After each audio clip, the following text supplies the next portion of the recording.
Good afternoon, this is Sadia, and today I want to talk to you about technology in education, or more specifically, technology in the classroom. Today I want to look at two aspects. I want to look at technology in the classroom as it pertains to early childhood and elementary education, and also on a collegiate level. I want to talk about what it looks like, what does it mean for both levels.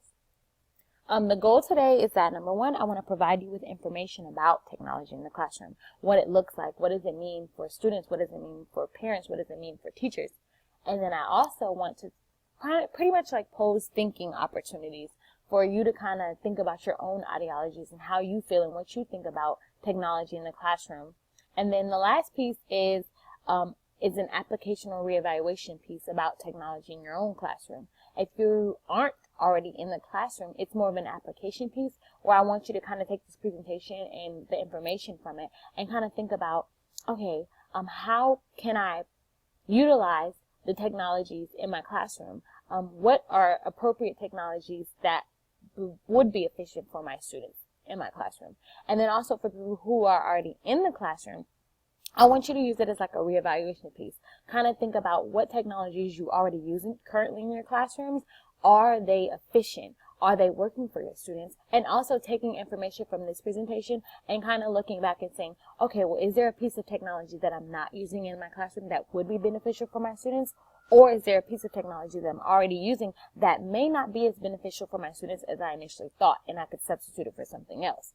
So those are my goals that I want to kind of give you and kind of get from this presentation. Number one, technology in the classroom, what that is. Like, what are the materials? What are technologies? Is it like just like clickers and TVs? What is it? So number one is smartboards. And number two, projectors. 3, e-learners. 4, laptops. And with laptops, I'm also including iPads in that segment. And then also number 5, ebooks or Kindles, depending on what people call them. Number 6, Edmodo, and number 7, web-based assignments. Technology in the classroom. Number 1, smartboards. Some people call them smartboards. Some people call them interactive boards, Elmo boards. Some people call them different things. But they're all smartboards. They're all interactive boards. They all are technologically advanced to allow you to do stuff that you need to do. So, smartboards are just that. They're big white boards. Most of them come with stylus pens, and you're able to function and do things on the board just by tapping on it. So for example, if I wanted to use my PowerPoint presentation and put it on my smartboard, I'm able to then take my stylus pen, and instead of having a clicker or having to tap my laptop to move to the next slide, I'm able to tap the stylus pen on the board and it moves for me. This is very, very commonly used in early childhood and elementary because teachers are now like putting math problems on the board. They're projecting them on the board, and then students are able to go up and grab the stylus pen, and they're able to solve the problem just by writing it on the board.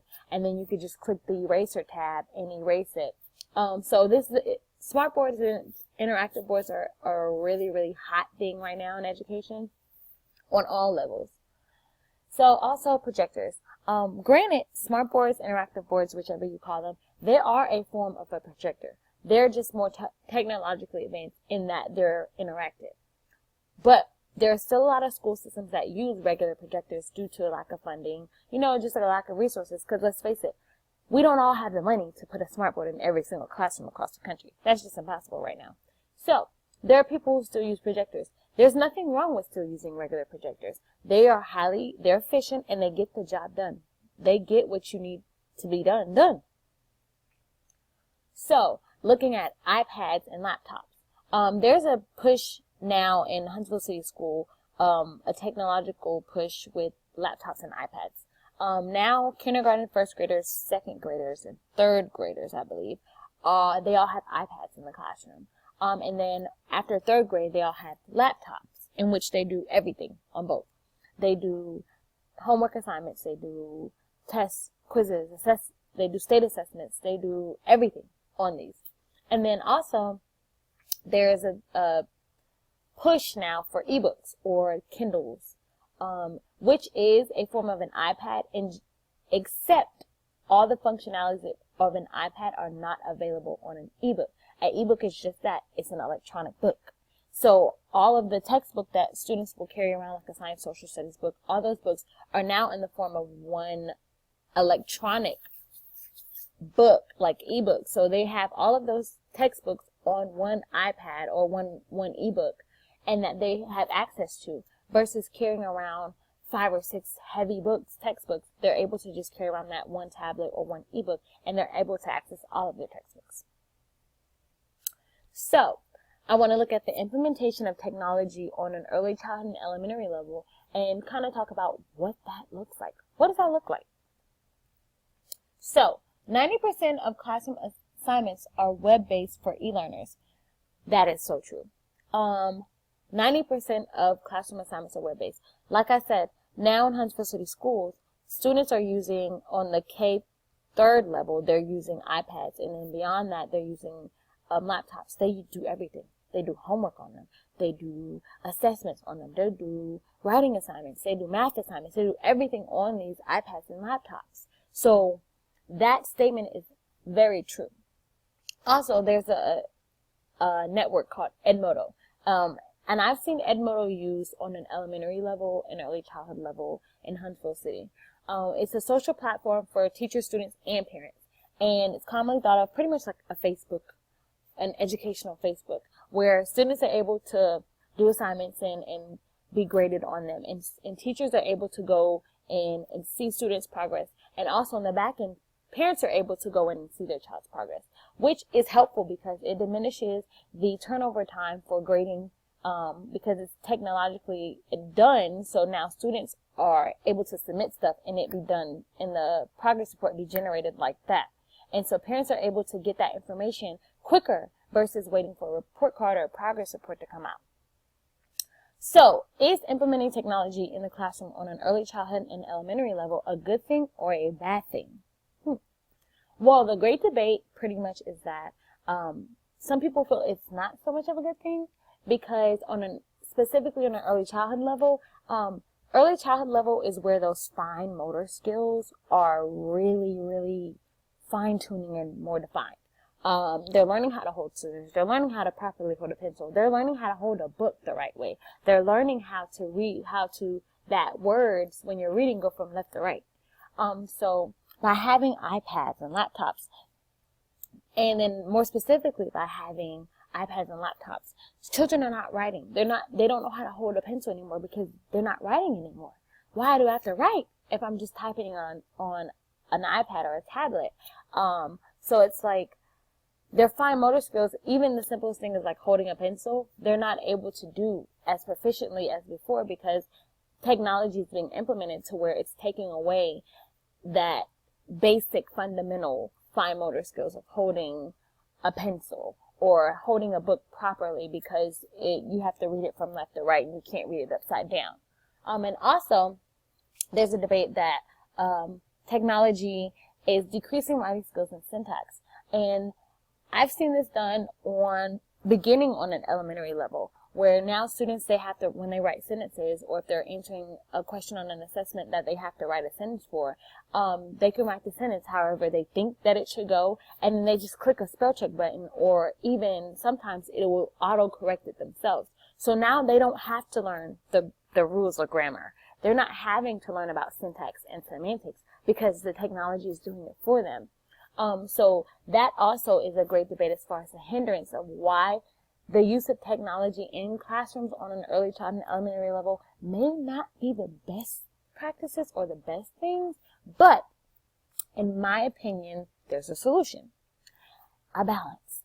There's a balance. More specifically for educators, if you have an assignment that does not require technology, or where an assignment where your students can write it out versus typing it out, have them write it out.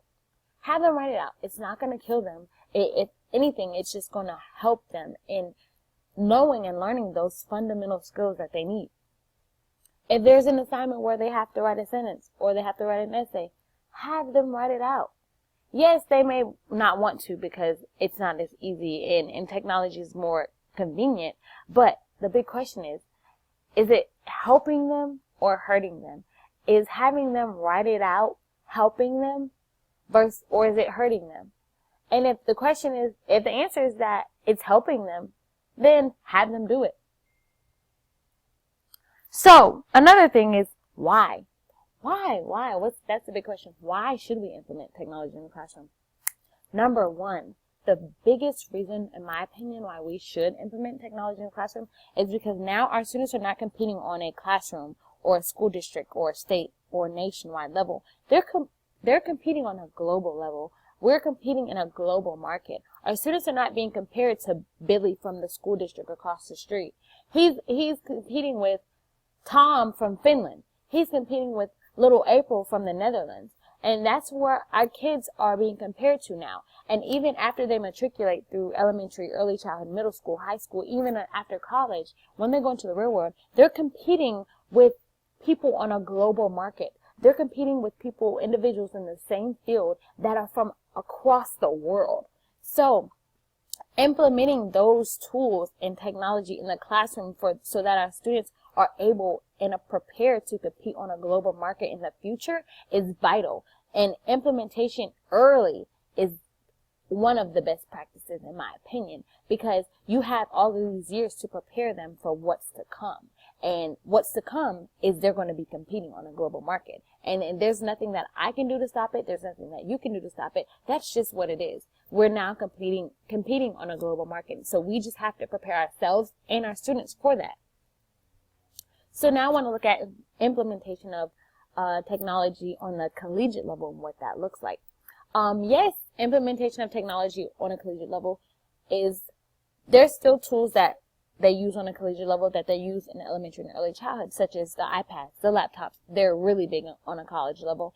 And also the smart boards and interactive boards, they're really used on a collegiate level as well. But that's not really my focus for a collegiate level because we know that, yes, we use those. But I really want to look at online courses and online programming on the collegiate level.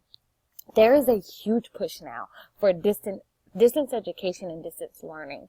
And so I kind of want to look at what that is and its benefits.